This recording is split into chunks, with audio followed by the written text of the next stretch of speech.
When you walk into a room, do you arrive as yourself or do you suit up first?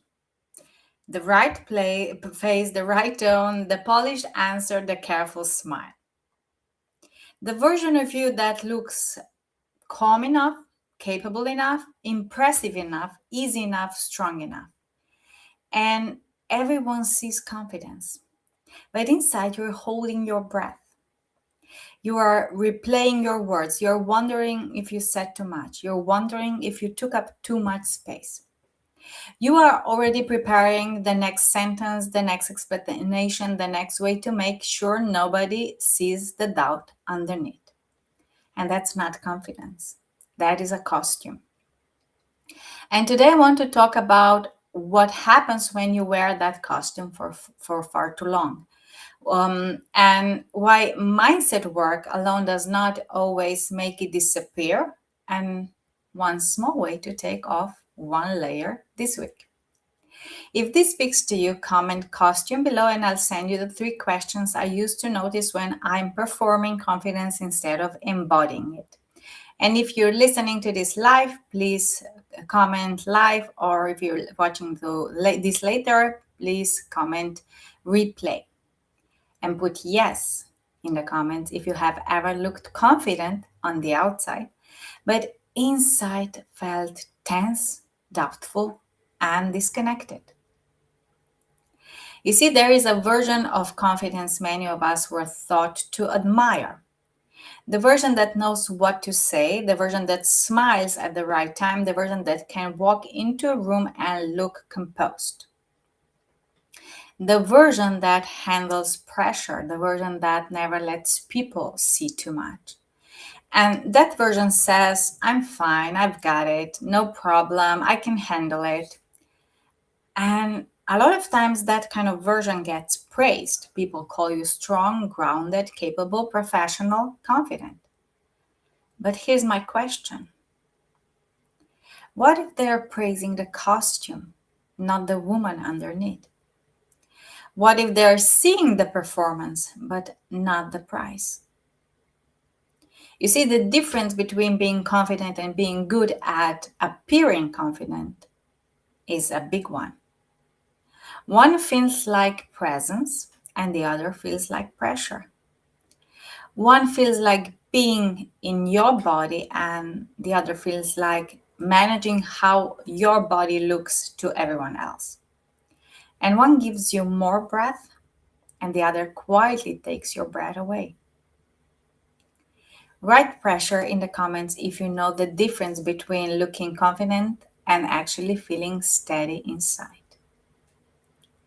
You see, for a long time, I thought confidence was something you put on. And I wore it well. I knew how to sound humble enough to seem relatable, strong enough to be taken seriously, careful enough not to be too much, prepared enough to not be questioned. And from the outside, I probably looked like I had it all together, but inside, I often felt like I was borrowing someone else's clothes. Like I had memorized the script, but I did not fully believe the character. And I think part of that started at a very young age. I was bullied in primary school, not because I did something wrong or anything at all, but because of who I was, my name, my energy, my presence.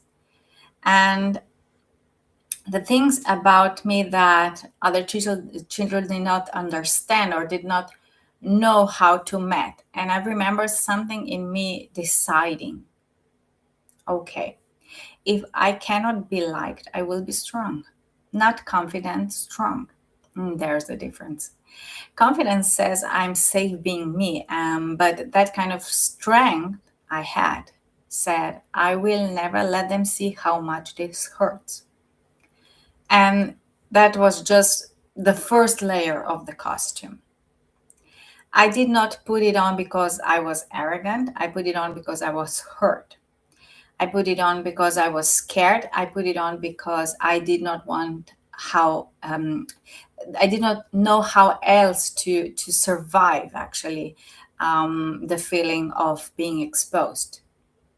And maybe your story is different. Maybe you know the costume, maybe yours is perfection, maybe it's a humor, maybe it's being helpful, being the smart one, being the strong one, always looking calm, or is never needing anything, or maybe is over preparing until nobody can question you, or something else. And people call that confidence, but your body knows when it is not.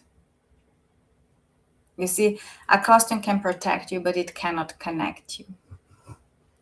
I do not want to, shame the costume, because costume helped me a lot. At some point, it probably protected you too. It helped you get through rooms where you did not feel safe, or it helped you function or avoid criticism or not falling apart. And if it maybe helped you look capable when inside you felt unsure. So this is not about hating the part of you that learned to perform confidence. It's about telling the truth. Okay. And a costume can protect you, but it cannot connect you. It cannot let you feel deeply seen, because people are not meeting the real you. They are meeting the managed version, the edited version, the one that already checked the room and adjusted herself. And after a while, you start to feel lonely even when people admire you, because admiration is not the same as connection. Being seen as capable is not the same as being known. Being praised for strength is not the same as feeling safe. Put seen in the comments if you're tired of being admired for the version of you that is quietly exhausted. And for a long time, I wanted to solve this with my mind. I tried to read books. I wrote affirmation. I took the courses. I knew theories. I could explain confidence. I could coach someone else through it. I could say the sentences like, I'm worthy, I'm enough, I belong. And I did believe them in my mind, but my body did not always feel them. That is the painful gap. When you know the truth mentally, but you do not feel safe enough to live it physically. In meetings, my voice could still tremble, my chest could still tighten, I could still leave conversation replaying every word. Did I say too much? Did I sound arrogant? Did I take up too much space? Did I miss a cue to shrink? And that made me feel even more lost, because I thought I should know better by now. But knowing better and feeling safer are not the same thing. This is the trap of mental growth without emotional safety. Everything can look healed from the outside, and you can know the right words, you can understand the pattern, you can explain your word. But if your nervous system still believes visibility is dangerous, the costume stays close. Not because you're failing, but because your body is still protecting you. You see, you cannot think your way out of the costume. If your body still believes that it needs it. So, common body, if you know what it feels like to understand your word in your head, but not feel it in your body yet. You see, many people imagine confidence is a big moment, one breakthrough, one powerful realization, one powerful or perfect decision. And one day, when you suddenly become the woman who never doubts herself, that's illusion. Real confidence has been much quieter for me. You see, less dramatic, more repetitive. You can say no, then you feel guilty, then you say no again, and this time you breathe a little sooner. You ask for what you need, your voice shakes, then the next time it shakes less. You stop over explaining, and it feels awkward, and then you try again. You let someone misunderstand you without running after them to fix the whole story. You wear less of the costume, or one layer at a time. And this is where I love the image of bamboo. You see, you plant the seed, you water it, and for a long time it looks like nothing is happening. Nothing above the ground, I mean, nothing visible. Nothing to prove that the work is working, that the plant is growing. But under the ground, roots are forming, a structure is building. Strength is being created where nobody can see it yet. And then, when the roots are strong enough, growth becomes visible. And I think confidence is like that.